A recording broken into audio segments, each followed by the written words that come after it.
നമസ്കാരം. Wagon R base ചെയ്തിട്ടുള്ള ഒരുപാട് വീഡിയോസ് നമ്മുടെ ചാനലിൽ നമ്മൾ ചെയ്തിട്ടുണ്ട്. പക്ഷേ ഇന്നത്തെ വീഡിയോയിലൂടെ നമ്മൾ ഡിസ്കസ് ചെയ്യാൻ പോകുന്നത് വാഗണാറിൻ്റെ top end 1.2 ZXi plus AGS എന്ന് പറയുന്ന വേരിയൻറ്റിന് ഓൺ റോഡ് വില എന്ന് പറയുന്നത് അപ്രോക്സിമേറ്റ്ലി 8,60,50,000 രൂപയുടെ അടുത്ത് വരും.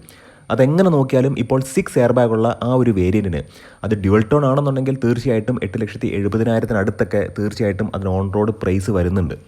എന്നാൽ അതേ കാറ്റഗറിയിൽ തന്നെ വരുന്ന ഇഗ്നിസിൻ്റെ ആൽഫ AMT 1.2 ടോപ്പ് എൻഡ് വേരിയൻറ്റിന് 9,15,000 മുതൽ 9,20,000 അതിനിടയ്ക്കായിരിക്കും വില വരുന്നത്. ഏകദേശം ഒരു 50,000 രൂപയുടെ ഡിഫറൻസാണ് രണ്ട് വാഹനവും തമ്മിൽ വരുന്നത്. പക്ഷേ എന്തുകൊണ്ടോ ഇഗ്നിസ് എന്ന് പറയുന്ന മികച്ച ക്വാളിറ്റി ഉള്ള വാഹനത്തെ മാറ്റി നിർത്തിക്കൊണ്ട് അത് മനസ്സിലാക്കിയിട്ടാണ്, അതായത് ഇഗ്നിസ് ഒരു മികച്ച വാഹനമാണെന്ന് മനസ്സിലാക്കിക്കൊണ്ട് തന്നെ എനിക്ക് ഇഗ്നിസ് വേണ്ട, എനിക്ക് വാഗണാറിൻ്റെ 1.2 AGS ടോപ്പ് എൻഡ് മതി എന്ന് പറഞ്ഞ് പോകുന്ന ആളുകളുണ്ട്. എന്താണ് അതിൻ്റെ പ്രധാനപ്പെട്ട കാരണം?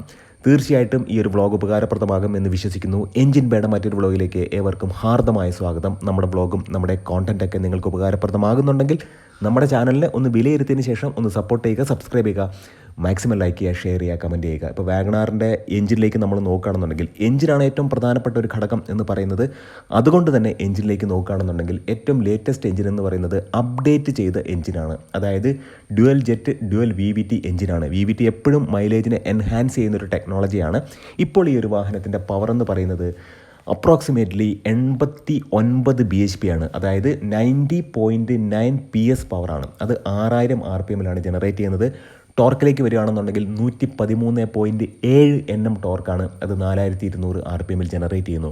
എന്നാൽ ഇഗ്നിസിലേക്ക് നമ്മൾ നോക്കുമ്പോഴത്തേക്കും അവിടെയും 1.2 ആണ്. 1197 cc ഉള്ള ആ ഒരു വാഹനത്തിൻ്റെ എൻജിൻ്റെ പവർ എന്ന് പറയുന്നത് അപ്രോക്സിമേറ്റ്ലി ഒരു 86 BHP ആണ്. ടോർക്ക് എന്ന് പറയുന്നത് 113 Nm ടോർക്കാണ്. അപ്പോൾ പവറിലാണെന്നുണ്ടെങ്കിലും ടോർക്കിലാണെന്നുണ്ടെങ്കിലും വലിയ വ്യത്യാസമില്ല. ഇവിടെ VVT എഞ്ചിനാണ്. എന്നാൽ പോലും റിഫൈൻമെൻറ്റിൻ്റെ കാര്യത്തിൽ ഒരു പൊടിക്കെന്നൊക്കെ നമ്മൾ പറയത്തില്ലേ, ഒരു പൊടിക്ക് മുകളിൽ നിൽക്കുന്നത് വാഗണാറിൻ്റെ എഞ്ചിൻ തന്നെയാണ്. പ്ലാറ്റ്ഫോം എന്ന് പറയുന്നത് ഹാർടെക് പ്ലാറ്റ്ഫോം തന്നെയാണ് രണ്ട് വാഹനത്തിൻ്റെയും. ഇനി മക്സ്പെഷൻ സ്റ്റഡും ബാക്കിൽ ടിസ് ബീം കോയിൽ സ്പ്രിംഗ് ആണ് ബാക്കിലെ സസ്പെൻഷൻ എന്ന് പറയുന്നത്. നമുക്കത് അറിയാവുന്ന കാര്യം തന്നെയാണ്. പക്ഷേ എടുത്തു പറയേണ്ട മറ്റൊരു കാര്യമെന്ന് പറയുന്നത് വാഗണാറിൻ്റെ ടോപ്പ് എൻഡ് വേരിയൻ്റ് ആയിട്ടുള്ള ZXi പ്ലസ് ഡ്യുവൽ ടോൺ അല്ലെന്നുണ്ടെങ്കിലും ഇതേ സ്പെക്ക് തന്നെയാണ് വരുന്നത്. ZXi പ്ലസ് 1.2 AGSൻ്റെ എക്സ്റ്റീരിയർ ഒരു ഫീച്ചേഴ്സൊക്കെ നമ്മൾ നോക്കുകയാണെന്നുണ്ടെങ്കിൽ അവിടെ ഹാലജൻ ഹെഡ് ലാമ്പുകളാണ് ഉള്ളത്.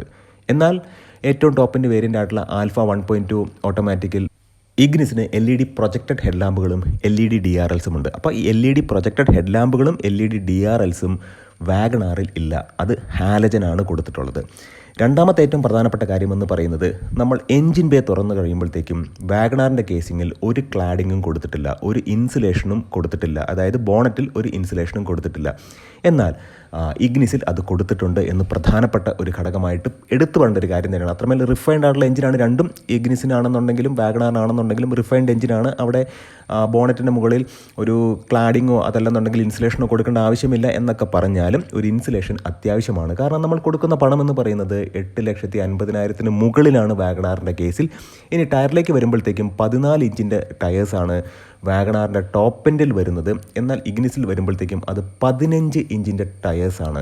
അത് എടുത്തു പറയേണ്ട ഒരു കാര്യമാണ്. 165 mm ഗ്രൗണ്ട് ക്ലിയറൻസിന് വാഗണാറിനുണ്ടെങ്കിൽ 180 mm ആണ് ഇന്ത്യൻ റോഡുകളിൽ ഏറ്റവും ഉപകാരപ്രദമാകുന്ന ഒരു ഗ്രൗണ്ട് ക്ലിയറൻസ് ആണ്. അത് ഇഗ്നിസിൻ്റെ കേസിൽ ഉണ്ട്. വിങ് മിററാണ് ഇഗ്നിസിന് വന്നിട്ടുള്ളത്. വാഗണാറിൽ ഒരുപാട് കാലമായിട്ട് നമ്മൾ കാണുന്ന ആ നോർമൽ മിറർ തന്നെയാണ്. രണ്ട് മിററിലും ഇൻഡിക്കേറ്റേഴ്സ് ഇൻകോർപ്പറേറ്റ് ചെയ്തിട്ടുണ്ട്. അത് എടുത്തു പറയേണ്ട ഒരു കാര്യമാണ്. പക്ഷേ വിങ് മിറർ എന്ന് പറയുന്നത് എപ്പോഴും എയറോഡൈനാമിക് പ്രപ്പോർഷനെ ഒരു പരിധിയിൽ കൂടുതൽ ഹെൽപ്പ് ചെയ്യുന്നുണ്ട്. ഇനി ഡോർ ഹാൻഡിൽസ് നോക്കുകയാണെന്നുണ്ടെങ്കിൽ പുരാതന കാലം മുതലുള്ള ഡോർ ഹാൻഡിൽസാണ് വാഗണാറിലുള്ളത്. ആ ഫ്ലാപ്പ് ടൈപ്പ് ഡോർ ഹാൻഡിൽസാണ് വന്നിട്ടുള്ളത്. പക്ഷേ ഇഗ്നിസിൽ കുറച്ചും കൂടെ മികച്ച ഒരു ഡോർ ഹാൻഡിൽസ് വന്നിട്ടുണ്ട്. റിക്വസ്റ്റ് സെൻസർ ഇഗ്നിസിൻ്റെ ടോപ്പ് എൻഡിൽ അത് ഡ്രൈവർ സൈഡിലാണെന്നുണ്ടെങ്കിലും ഡ്രൈവർ സൈഡിലാണെന്നുണ്ടെങ്കിലും നമുക്ക് കാണാൻ കഴിയും.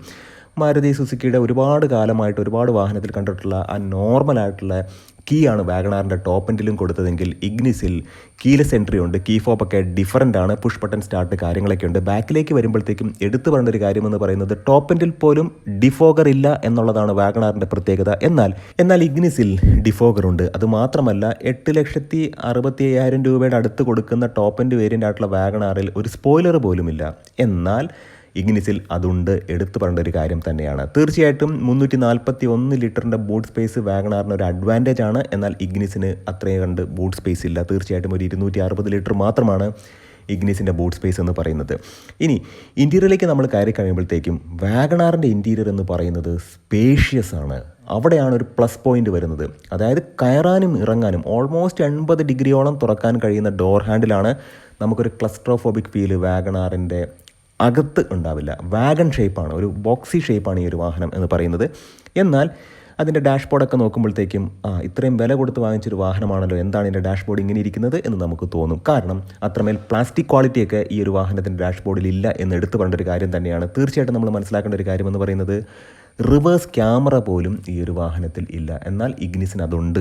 ഇനി ഹൈറ്റ് അഡ്ജസ്റ്റബിൾ സീറ്റ് ഇല്ല എന്നുള്ളത് വലിയ പോരായ്മയാണ്. കാരണം ഇത്രയും വില കൊടുക്കുന്ന ടോപ്പ് എൻഡ് വേരിയൻറ്റിൽ ഹൈറ്റ് അഡ്ജസ്റ്റബിൾ സീറ്റ് കൊടുക്കണം. എന്നാൽ പോലും ക്യാബിൻ സ്പേസ് കാണുമ്പോൾ പ്രാക്ടിക്കലി നമുക്ക് ഒരുപാട് കാര്യങ്ങൾ, ഒരുപാട് വസ്തുക്കൾ ഈ ഒരു വാഹനത്തിൽ കയറ്റിക്കൊണ്ട് പോകാനുള്ള ഒരു ക്യാബിൻ സ്പേസ് ഉണ്ട്. അത് മാത്രമല്ല ലെഗ് റൂം ആണെന്നുണ്ടെങ്കിലും ഹെഡ് റൂം ആണെന്നുണ്ടെങ്കിലും ആഡിക്വേറ്റിന് മുകളിൽ നിൽക്കുന്ന സ്പേസ് നമുക്കവിടെ ലഭിക്കുന്നു എന്നുള്ളതാണ്. അത് മാത്രമല്ല ഹൈറ്റ് അഡ്ജസ്റ്റബിൾ ആയിട്ടുള്ള സീറ്റ് ഇല്ല എന്നുള്ളത് ഒരു പോരായ്മയാണെന്നുണ്ടെങ്കിലും അതിനേക്കാൾ ഉപരി ഒരു പോരായ്മ എന്ന് പറയുന്നത് വളരെ എളുപ്പത്തിൽ ചെയ്യാവുന്ന ഹൈറ്റ് അഡ്ജസ്റ്റബിൾ ആയിട്ടുള്ള ഹെഡ് റെസ്റ്റുകൾ ഈ ഒരു വാഹനത്തിൻ്റെ പിൻനിരയിലും ഫ്രണ്ട് സീറ്റിലും കൊടുത്തിട്ടില്ല എന്നുള്ളതാണ്. ഇൻ്റഗ്രേറ്റഡ് ആയിട്ടുള്ള ഹെഡ് റെസ്റ്റുകളാണ് വന്നിട്ടുള്ളത്. എന്നാൽ ഹൈറ്റ് അഡ്ജസ്റ്റബിൾ സീറ്റും ഹൈറ്റ് അഡ്ജസ്റ്റബിൾ ഹെഡ് റെസ്റ്റ് അത് ഫ്രണ്ടിലും ബാക്കിലും ഇഗ്നിസിനുണ്ട് എന്നുള്ളത് അഡ്വാൻറ്റേജ് തന്നെയാണ്. പക്ഷേ വാഗൺ ഷേപ്പ്, ആ ഒരു ബോക്സി ഷേപ്പ് എന്ന് പറയുന്നത് വാഗണാറിൻ്റെ സ്വീകാര്യത ഒരു പരിധിയിൽ കൂടുതൽ ഉയർത്താനുള്ള ഒരു പ്രധാനപ്പെട്ട കാരണമാണ്. 2 എയർ ബാഗ് മാത്രമാണ് നിലവിൽ ഇഗ്നിസിനുള്ളൂ. അതിന് ഉയരും, 6 എയർ ബാഗ് ആക്കി മാറ്റും തീർച്ചയാണ്. എന്നാൽ വാഗണാറിന് ഇപ്പോൾ തന്നെ 6 എയർ ബാഗ് ഉണ്ട്. അത് വളരെ വലിയൊരു അഡ്വാൻറ്റേജ് ആണ്. രണ്ടാമത്തെ പോയിന്റ് വാഗണാറിന് അവിടെ ലഭിച്ചു. തീർച്ചയായിട്ടും നമ്മൾ മനസ്സിലാക്കേണ്ട ഒരു കാര്യം മൈലേജ്. ഓട്ടോമാറ്റിക് ട്രാൻസ്മിഷനിൽ 1.2-ൽ 24 കിലോമീറ്ററാണ് കമ്പനി ക്ലെയിം ചെയ്യുന്നതെങ്കിൽ തീർച്ചയായിട്ടും നിങ്ങൾക്ക് മര്യാദയ്ക്കൊക്കെ ഓടിക്കുകയാണെന്നുണ്ടെങ്കിൽ നല്ല ടയർ പ്രഷർ ഒക്കെ കീപ്പ് ചെയ്തിട്ട് നല്ല റോഡിലൂടെ നിങ്ങൾ വളരെ നീറ്റായിട്ട് RPM മെയിൻറ്റെയിൻ ചെയ്ത് ഓടിക്കുകയാണെന്നുണ്ടെങ്കിൽ തീർച്ചയായിട്ടും നിങ്ങൾക്ക് 22 കിലോമീറ്റർ തീർച്ചയായിട്ടും ഹൈവേയിലൊക്കെ ലഭിക്കും. അതിന് മുകളിൽ ലഭിച്ചാലും അത്ഭുതമില്ല. തീർച്ചയായിട്ടും നമ്മൾ ഇഗ്നിസിലേക്ക് നോക്കുമ്പോഴത്തേക്കും അപ്രോക്സിമേറ്റ്ലി 22 കിലോമീറ്ററാണ് കമ്പനി ക്ലെയിം ചെയ്യുന്നത്. നിങ്ങൾക്ക് 20 കിലോമീറ്റർ തീർച്ചയായിട്ടും ലഭിക്കും. ചിലപ്പോൾ അതിന് മുകളിൽ ലഭിക്കാനുള്ള ഒരു സാധ്യതയുണ്ട്. അത് RPM 2000 to 2300 നിലനിർത്തിക്കൊണ്ട് ഓടിച്ചാൽ തീർച്ചയായിട്ടും മൈലേജ് എൻഹാൻസ് ചെയ്യും, അത് ഉറപ്പാണ്. ഇനി മറ്റൊരു പ്രധാനപ്പെട്ട കാര്യമെന്ന് പറയുന്നത് ഇഗ്നിസിൽ ഓട്ടോമാറ്റിക് AC ഉണ്ടെങ്കിൽ വാഗണാറിൽ അതില്ല എന്നുള്ളതാണ്. പിന്നെ പുഷ് ബട്ടൺ സ്റ്റാർട്ട് കാര്യങ്ങളൊന്നും വാഗണാറിലില്ല, ഇഗ്നിസിൽ അതെല്ലാം ഉണ്ട്. ഇഗ്നിസ് കുറച്ചും കൂടെ പ്രീമിയം ഒരു വാഹനമാണ്. അത് മാത്രമല്ല ഇഗ്നിസിൻ്റെ ഡാഷ്ബോർഡ് ലേഔട്ട് എന്ന് പറയുന്നത് കുറച്ചും കൂടെ പ്രീമിയം ആയിട്ട് നമുക്ക് തോന്നും. പ്രധാനപ്പെട്ട ഒരു കാര്യം എന്ന് പറയുന്നത് ലേഡീസൊക്കെ ഈ ഒരു വാഹനം ഉപയോഗിക്കുകയാണെന്നുണ്ടെങ്കിൽ, ഹൈറ്റ് കുറഞ്ഞ ആളുകളാണെന്നുണ്ടെങ്കിൽ വാഗണാറിൻ്റെ കേസിൽ ഹൈറ്റ് അഡ്ജസ്റ്റബിൾ സീറ്റ് ഇല്ല എന്നുള്ളത് വലിയൊരു പോരായ്മയാണ്.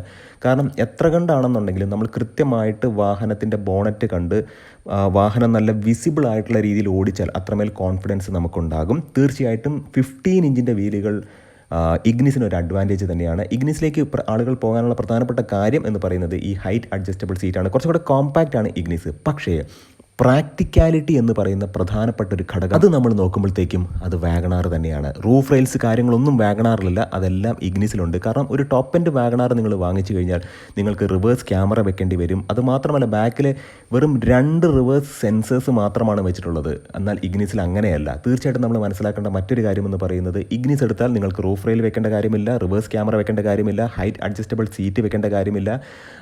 അത് ഏറ്റവും പ്രധാനപ്പെട്ട കാര്യമെന്ന് പറയുന്നത് എഞ്ചിൻ ബേക്കകത്ത് ബോണറ്റിനകത്തൊരു ക്ലാഡിങ് പോലും വെക്കേണ്ട കാര്യമില്ല. തീർച്ചയായിട്ടും നമ്മൾ മനസ്സിലാക്കേണ്ട കാര്യം വാഗണാർ വാങ്ങിച്ചാൽ ഇത്തരത്തിലുള്ള കാര്യങ്ങളെല്ലാം നിങ്ങൾ ചെയ്യേണ്ടതായിട്ട് വരും.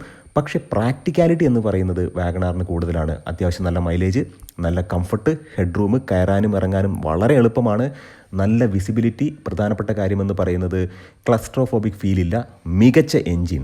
ഏറ്റവും പ്രധാനപ്പെട്ട കാര്യമെന്ന് പറയുന്നത് മികച്ച എൻജിൻ. അപ്പോൾ ഈ ഒരു ഘടകങ്ങളെല്ലാം വെച്ചുകൊണ്ട് ഇഗ്നിസ് നല്ലതാണ്, മികച്ചതാണ്. പക്ഷേ നമ്മുടെ ആവശ്യത്തിന് ഏറ്റവും യോജിക്കുന്നത് വാഗണാർ ആണെന്ന് മനസ്സിലാക്കിക്കൊണ്ട് ആളുകൾ അതിലേക്ക് പോകുന്നു. നല്ല നല്ല കോണ്ടന്റുകളായിട്ട് നമുക്ക് വീണ്ടും കാണാം. നിങ്ങളുടെ സ്നേഹത്തിനും സപ്പോർട്ടിനും ഒരിക്കൽ കൂടെ നന്ദി. നമസ്കാരം.